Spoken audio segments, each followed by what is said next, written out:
When I was a kid, initially things were really good. When I was about maybe 6 or 7 years old, unfortunately, my parents became addicted to drugs, and that changed the dynamic of our family tremendously. We moved around a lot. My dad was in and out of prison for the better part of my childhood, and we would go weeks at a time without seeing my mom. So it was tough to even know if you were gonna come home to a snack, let alone a meal.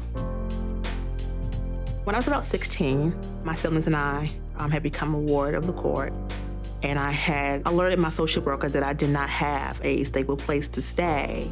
Because I had just had a baby, we needed to come up with a plan fairly quickly. So I told her, give me a list of places that you have and I'll call them myself. There was a lot of anxiety. I wanted some stability for myself, but most importantly for Jamal. I didn't want him to have to deal with a lot of the things that I had dealt with. And I was just hoping that a place would be open. I mean, I knew that there were a lot of kids out there like me in my same situation, and that it would be a challenge, but I figured that I would just keep trying. Of all the places that, that were on the list, I was very fortunate that the CARRIE House had a place available.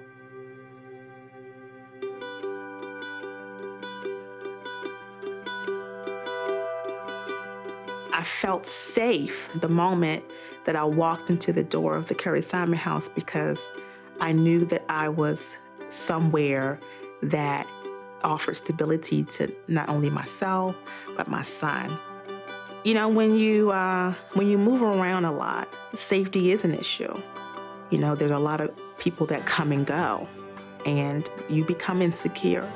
I didn't want that for Jamal. When I first got there, I was just so overwhelmed at how beautiful the house was. And immediately, I started meeting all of these wonderful people. Then a case manager, she was great. It gave structure, and it put you in an environment where you not only had structure for yourself, but for your child. It was at that point where Jamal had established bedtimes, and there was a routine to brush his teeth and to wake up and to go to school. So the first step was to get a job. And I did. I got two. And then get Jamal into daycare. The next step for me was, once I became employed, saving money. Things like opening up a bank account, get a job, and save. Learn how to budget, learn how to manage a household, which you learned at the CARRIE House. Learn how to live independently, which you learned there as well. And eventually I was able to accomplish that. So the first step was to find an affordable apartment. And that was the first step to finally restoring hope, to step out and finally have that stability and security and feel safe again.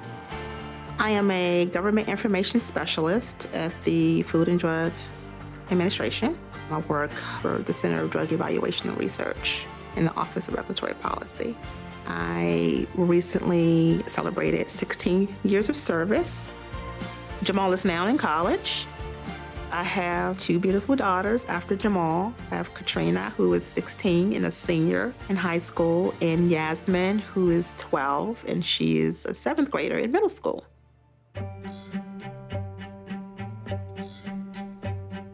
About a year ago, I had proposed to the youth pastor and pastor of my church that we do an annual conference called, I call it Girls with Grace, and it's just an empowerment conference coupled with a luncheon for girls aged 5 to 21 to empower them and encourage them. I feel a sense of connection to this particular project because it helps me see how far along I've come as a woman. A few years ago, I started my own cake pop business. I had a colleague who suggested that I should sell them. So I listened to her and I started selling them. And I do other gourmet treats as well. So that's a part-time business that I manage as well. It's places like the CARRIE House that give women like me and the current residents hope and stability and an opportunity to turn their lives around.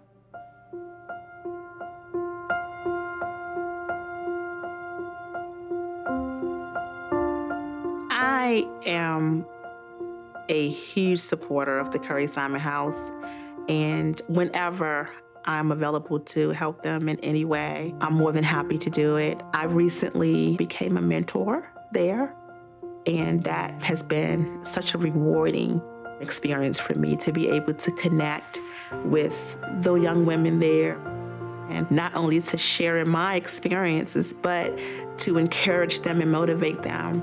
In addition to that, the one thing that I would want people to know is that it's very important for the CARRIE House to continue to exist so that moms, who have shared in my same experience can have an opportunity to offer the things that I have been able to offer Jamal. And that's a place to call home. There are a lot of programs, out here where you just sleep, but it's not home. At the CARRIE House, it's home.